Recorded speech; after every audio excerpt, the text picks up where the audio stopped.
Standing Committee Report number 2415 on Governor's Message number 506. William J. Aila, gubernatorial nominee, as chairperson of the Hawaiian Homes Commission, for adoption. Is there any discussion? Senator Shimabukuro. Thank you, Mr. President. I rise in support. Please proceed. Colleagues, the final count of testimony received on time was 136 in support, 127 opposed. I subtracted state agencies from these numbers to give you a more accurate picture of the breakdown. I realize this has been a divisive confirmation process. In listening to the opposition, I realize their concerns are valid. However, much can be attributed to the lack of funding, resources, and landmass given to a department tasked with the impossible, righting a wrong done to indigenous people over 100 years ago. As one testifier aptly stated, it's not Mr. Aila who he opposes, but rather the fact that the very government which illegally overthrew the Hawaiian Kingdom is now in charge of choosing the person in charge of making reparations.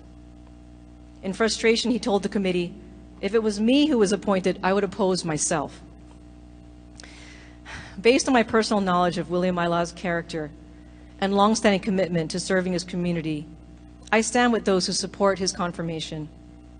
His supporters include key leaders from across the state, including from Hawaii Island, Puanani Wu and Edward Halealoha Ayau. From Maui, Kaleo Cullen, president of Ka'ohana o Kahiki Nui, and Randy Awo. From Kauai, Sherry Cummings Yokotake, Jundale Hashimoto, and Jade Haunani Pacheco. From Molokai, Glenn Tevis and Lori Buchanan.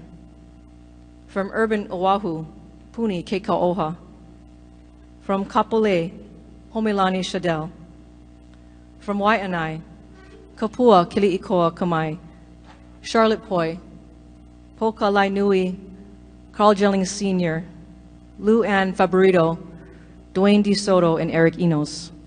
And from Nanakuli, Kamaki Kahele, Paige Kapiolani Barber, Cynthia Resentis, Shayna Ho'ohuli, and Esther Kia'aina.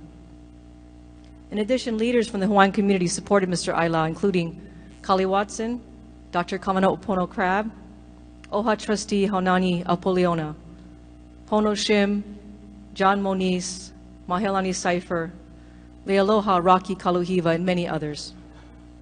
I would like to share some of Director Aila's supporters' mana'o with you. Kamaki Kanahele and Ivan Louis Kwan submitted joint testimony stating, Kamaki Kanahele founded the SHA, Sovereign Council of Hawaiian Homestead Associations, or the SHA, in 1987, and currently serves as Chair Emeritus of the SHA.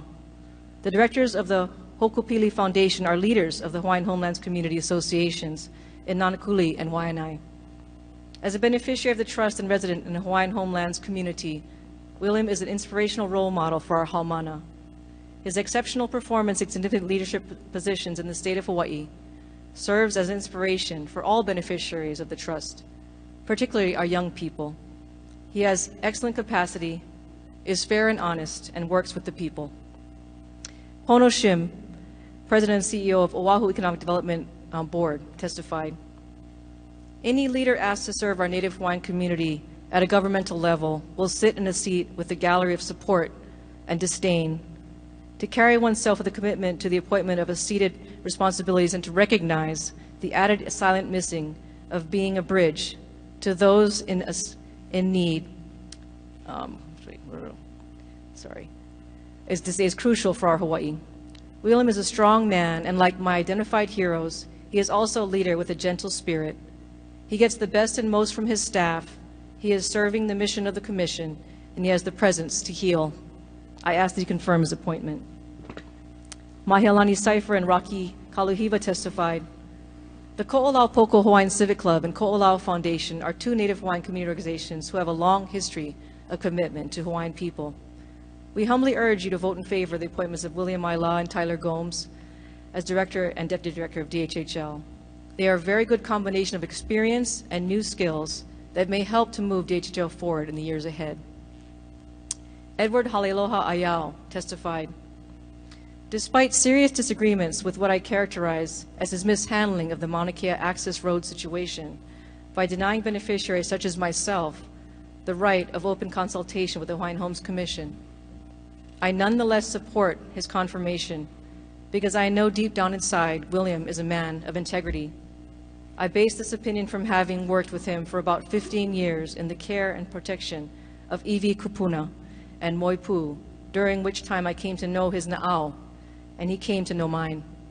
I recognize others may disagree with me, but when one works hand in hand to care for the ancestors, that is a bond not easily broken. And Eric Enos testified, I worked alongside William Aila Jr. and his Senate Ohana for most of my life in all issues pertaining to the care and protection of cultural sites, both in the moku of Waianae and outwards. I know William very well from working in the trenches alongside him and his Hoana. He works tirelessly, consistently, and without regard to public recognition, and willing to stand up for the long haul of change we must, to help correct the wrongs perpetrated against our indigenous people. Whether or not William Aila Jr. is confirmed or not confirmed, he'll be stuck with a broken paddle needing fixing. A suggestion, whoever we finally put in his chair of DHHL has an uphill and perilous climb. Many try and climb up that wall are stuck in rhetoric. Others we must help climb, or we must send them rope down or extra paddles. Hoi kawa'a. In time of storm and strife for us, William Aila Jr. and his Ohana, Nui was always there to lend a hand or even help to step up and swing. We cannot listen to just those in the stands. We have to come off the bench, have a plan, get out into the field, and kanu ka'aina, end quote. During his tenure, Mr. Aila has begun diversifying lot offerings with products including turnkey homes, vacant lots, and pre-owned homes. Mr. Aila has also taken steps toward increasing the number of products available to beneficiaries, while preparing to produce 1,300 lots over the next 5 years. Mr. Aila's other accomplishments at DHHL include completing new administrative rules for planned communities, multifamily complexes, and rental housing, which expand residential lease offerings and housing opportunities. These new administrative rules for rental housing are an integral part of the release of our RFP issued under the leadership of Mr. Aila to develop affordable rentals at 820 Eisenberg Street in Mo'ili'ili. Given the greatest demand for rental leases on Oahu, Mr. Aila worked to secure additional land on Oahu suitable for residential development through the purchase of 3 parcels in Mo'ili'ili from Kamehameha schools. And further, Mr. Aila was able to acquire 44 acres utilizing affordable housing credits near Wailuku, Maui, that have 137 turnkey homes and 24 vacant lots scheduled to become available following an EA. Mr. Aila is open to collaboration, and I have faith that he will lead DHHL well. I urge you to support his confirmation. Thank you. Further discussion? Senator Ihara. Mr. President, I rise in support of GM 506. Please proceed. This is the nomination of William Aila as chair of the Hawaiian Homes Commission and of the Department of Hawaiian Homelands. Mr. President, thank you for appointing me to serve on the Committee on Hawaiian Affairs. It's my first appointment to this committee in 34 years, and a timely one. So I'm relatively new to direct involvement on Hawaiian issues. If you bear with me, I'll explain how I've come to decide my vote on GM 506.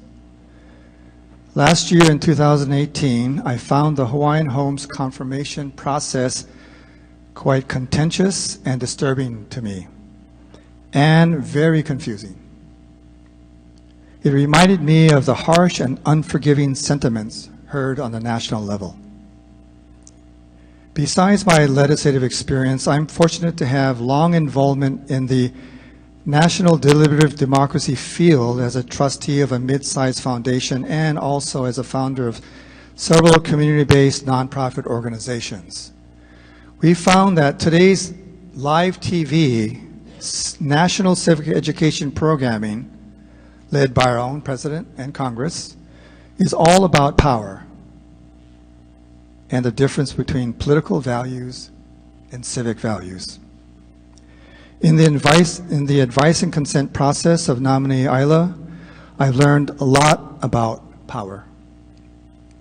Unpacking the perceived and felt power struggle between the leadership responsible for implementing the Hawaiian Homes Commission's Act on one side And on the other side, 50% Hawaiian homestead beneficiaries and those on and off the wait list. I understand that Prince Kuhio disagreed with several key provisions of the Hawaiian Homes Commission Act. Blood quantum and leasehold issues, to name a few, but made a political decision to consent to its passage. He used his non-voting political power for what he believed was best for his Hawaiian people. To some, it might have been better to let this congressional bill die. And maybe so. As a foundation trustee myself, I view passage of this congressional act as a political compromise to secure the votes needed, presumably by a majority vote, that did not qualify for a single senator's filibuster and therefore a 2/3 cloture vote. As a trustee matter, it's an impractical situation with fundamental conflicts of interest baked into the act. I believe in a common aspiration for amending the act among all concerned could lead to a sincere proposal to a future Congress, especially a receptive U.S. Senate.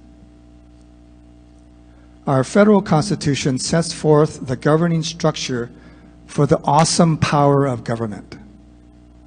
In America, we have a representative form of government, with a populace wishing it was a more citizen-centered, deliberative democracy.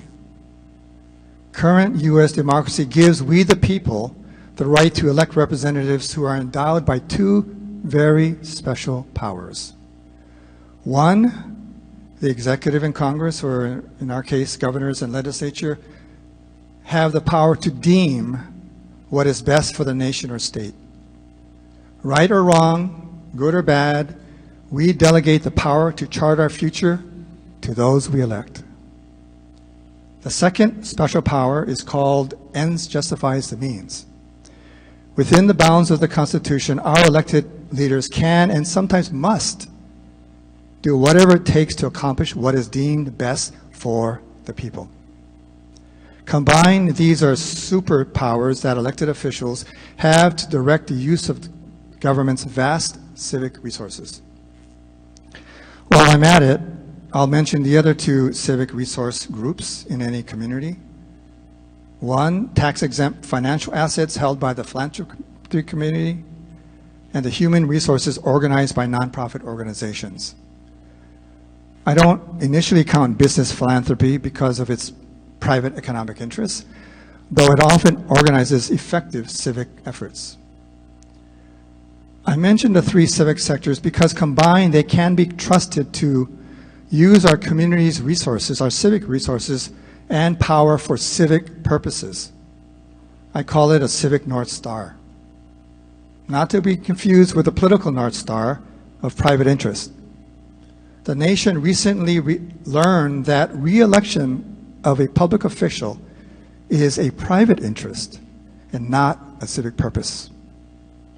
With new public awareness, voters have begun to track the actions of elected officials to evaluate whether they are guided by the civic or political North Star.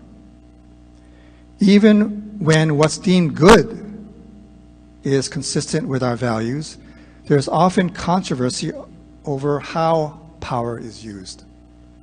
I believe in the passionate use of power. I believe in the use of power for civic purposes. I believe today's unmooring of traditional civic platforms has taught us much about power.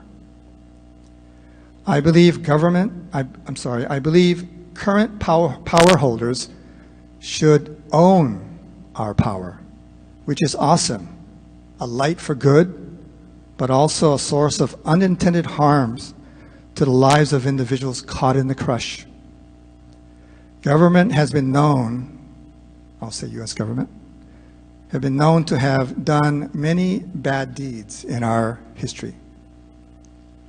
In the relationship of power vis-a-vis the people, it feels like power is always right because power always wins. But political power can be wrong. I've seen 13 votes in this Senate change from time to time, and it doesn't mean that one majority is better than the other. It simply means that the current majority gets what it wants for now. Kettering Foundation President David Matthews proposes a new way of democracy. Besides Lincoln's of, by, and for the people, he suggests with, a relationship with the people. I believe a with relationship starts with power kneeling to the people. Power is so powerful, it is able to accept, validate, and appreciate criticism, even from adversaries. And it is power's responsibility to ensure civic spaces are safe from disrespect, diminishment, bullying, and indignities to our humanity. With this background, I entered the scene of the Hawaiian Homes Commission chair confirmation process this session. I assessed that unpacking layers of very stuck reality in this domain may take too long. So I took a riskier truth-telling route. Besides the interim commission and department chair, I saw the chair of the Sovereign Council of Hawaiian Homestead Associations as representing the main adversary and threat to the chair's power, perceived power. Of course, there is no threat because power always wins. But it always feels threatening to power holders at first. I believe the nominee has matured in his use of power. He is able to deploy power with compassion. The interim chair has accepted responsibility for the experience of Hawaiian Home beneficiaries resulting from his actions. It's his job to hear people who feel invisible. I find the nominee is capable of hearing criticism from adversaries in the adversary's context, hearing their truth as experienced in their reality. I had several separate and profound discussions with both the nominee and the perceived arch adversary. Both love Hawaii and the Hawaiian people, and both seem to accept the situation at hand. I call it accepting the cards we're dealt with. Both stand for upholding the dignity and respect of each person involved with the commission and department.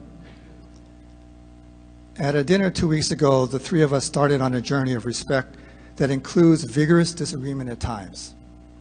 I believe the nominee, William Aila, will endeavor to walk the talk of respect and appreciation of criticism, may not agreement, but at least appreciation, even when difficult. I am joining their journey, which is similar to many I've experienced with the current governor. Mr. President, little did I know what your appointment of me to the Hawaiian Affairs Committee would lead to. It's been quite a ride. I see extraordinary loving and committed people and Hawaiians involved with the Hawaiian Homes Commission. Thank you. Thank you. I offer no comment on the choice you're making, but certainly appreciate the effort and due diligence you've put into your responsibility as a member of the committee. And should Chair Aila be confirmed, I know that you, by putting yourself out there today with the remarks you gave, are going to have people turning to you to help make sure that the words you spoke today are the actions going forward. Further discussion. Senator Fevella.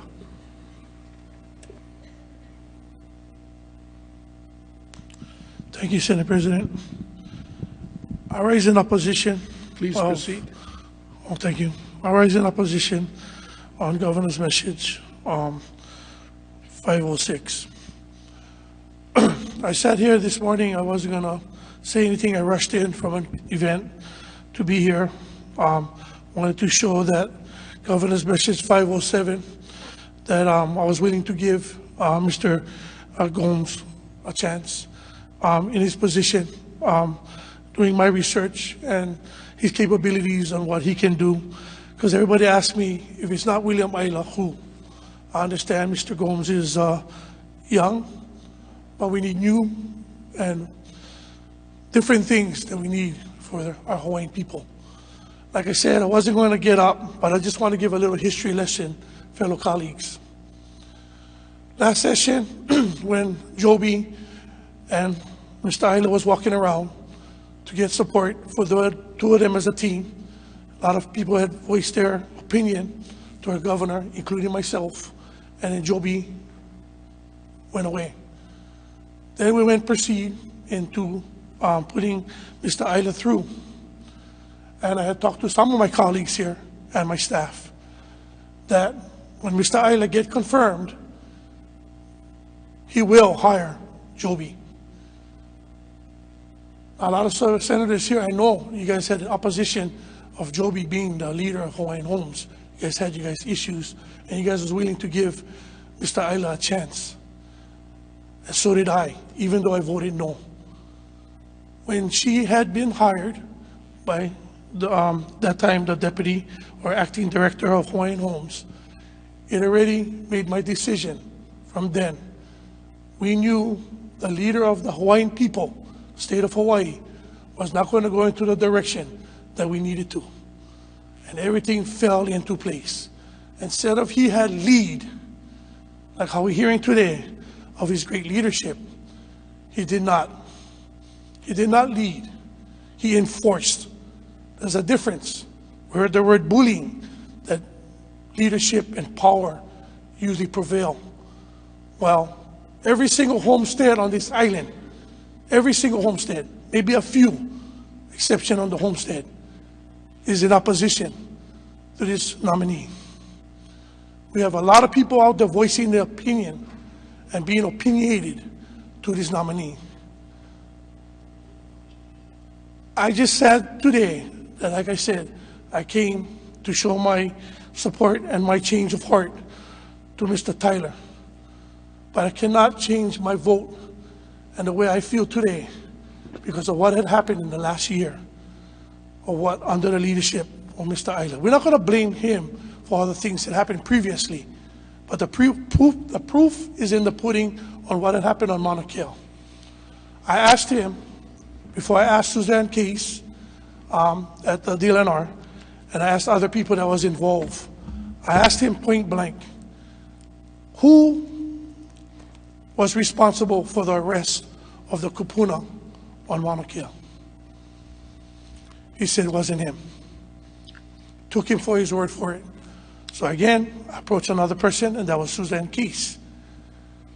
She said it was a collaborative effort from all of the people on Mauna Kea. But the lead on Mauna Kea, by jurisdiction, is Hawaiian Homes. Again, he went, have them be part of the arrest instead of being part of the solution. Because as a leader of this state and of the Hawaiian people, he should have went there and ho'oponopono with them before the arrest of our kupuna. Okay, then he was asked when I went to a Hawaiian home meeting in Big Island, who took down the shack that was up there on the Mauna? He took responsibility. I asked him how much commissioners, because the commissioners, he said, he answers to. He answers to the commissioners. So I asked most of the commissioners, found out he only talked to 2 commissioners on the phone. There was no beneficiary letter, nothing to move forward, nothing to let the beneficiaries know what he was doing or letting the other commissioners know. So as I sit here and I hear a lot of things, like I told him, and I told a lot of people here, I have nothing personal against Mr. Aila. But if we're going to go forward and having something to grow on and having things better for our Hawaiian people, we need to have change. And you guys all know here that I'm all about giving people second chances and believing in people that they can do the job. Well, he had his second chance to prove to me this whole year, coming to where we are today, that he could lead with a soft hand, not a fist. And that's what he proved me. that he went in that direction because that's the only direction that he knew, and he came down as a little ball coming down the hill, like the snowball effect, and he got bigger. Yes, not everything is his fault, but he could have made the change the day he got confirmed to be the acting director from the governor and not hire Joby to work with him at Hawaiian Homes. And there's other things that he does there that he did under his administration that he took over that's not going well with the Hawaiian people on the homestead, especially in Kahele. Yeah, we had a few people from the homestead, Kamake and all these other guys that support. But the other part of Kamake that helped run his shore, Robin Danner, is the Post.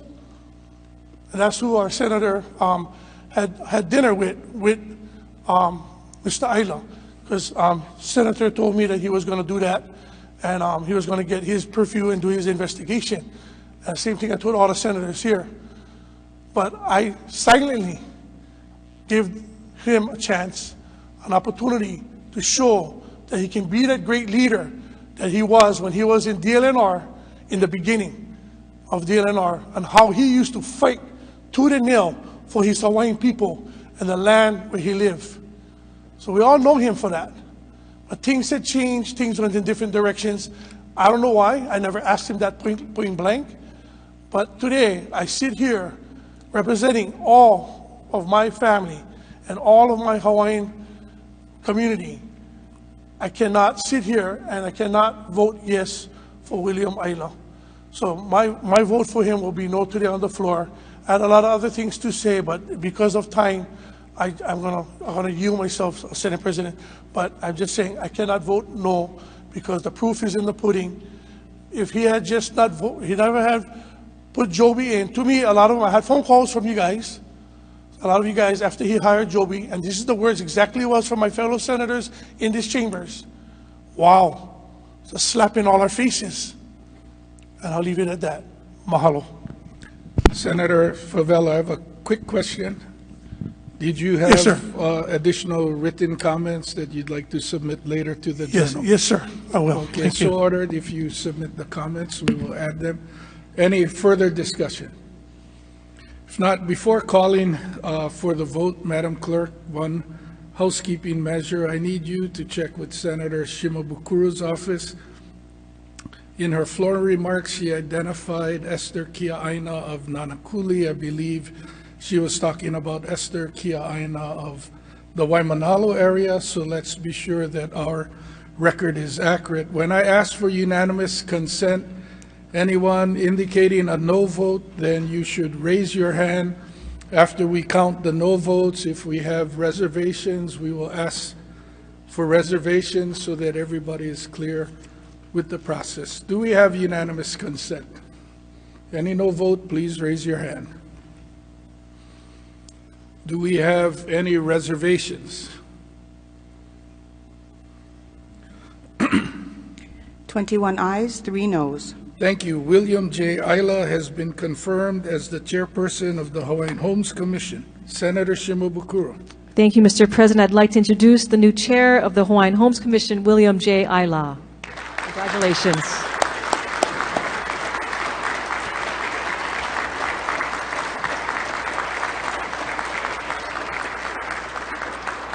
And Mr. Aila has various people accompanying him. If you could stand and hold your applause, audience, until I announce them all. His wife, Melva Aila. Sister-in-law, Minerva Ka'ilikea. OHA Chair and Trustee, Haunani Apoliona. Joby Masagatani. Attorney General Claire Connors. I see various department heads. Would you please stand? And then, of course, I see many staff of various state departments and of DHHL. Could all of William's supporters please stand to be recognized? Thank you so much.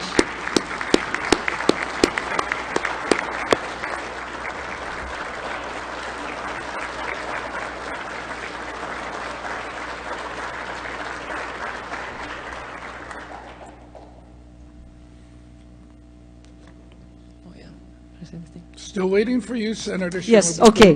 That's my cue. Mr. President, at the appropriate time, will we have a short recess to congratulate our new chair and deputy to the chair of DHHL? So ordered.